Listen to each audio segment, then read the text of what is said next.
Bonjour, je suis Swam. Cette fois-ci, c'est exposé, je vous propose constamment des hôtels planétaires en Yéménie. Lorsque vous visitez une pagode, vous verrez les piliers planétaires qui correspondent aux jours de la semaine. En général, ou partout ailleurs dans le monde, il y a 7 jours dans la semaine, mais chez nous, il y en a 8. Selon l'astrologie yéménite, il y a 8 jours dans une semaine, car le mercredi est divisé en 2 parties. Mercredi, la journée est constituée mercredi, sinon, à partir de midi jusqu'au minuit est constitué le jour midi qui s'appelle Yahoo. Maintenant, je suis dans les hôtels planétaires de mercredi journée.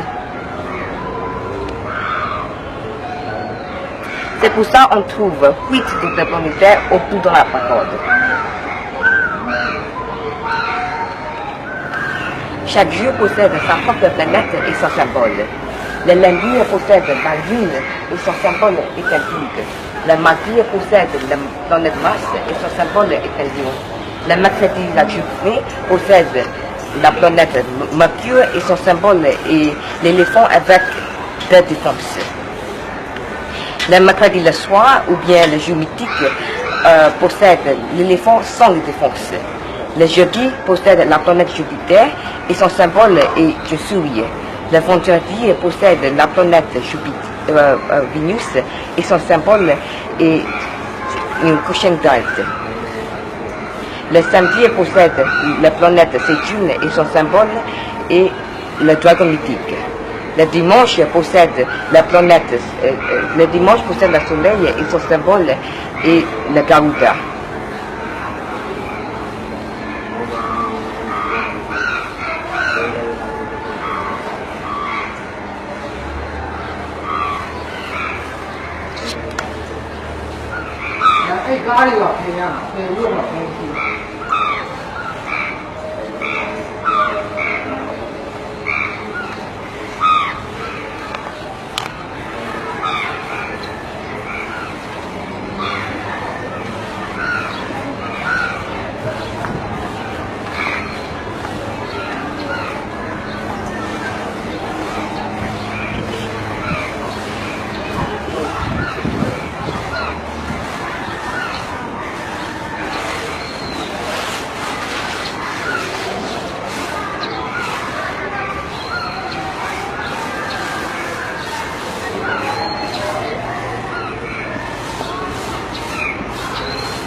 Pour les BMO, le jour de la naissance est aussi important que la date de la naissance, car elle peut influencer à son choix des bijoux, ses amis et même le mariage.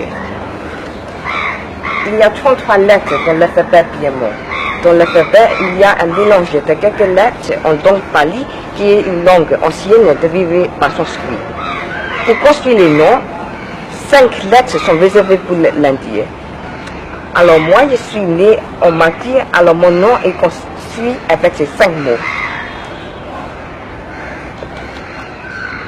On sait donc le jour de la naissance du BMO lorsqu'on connaît son nom.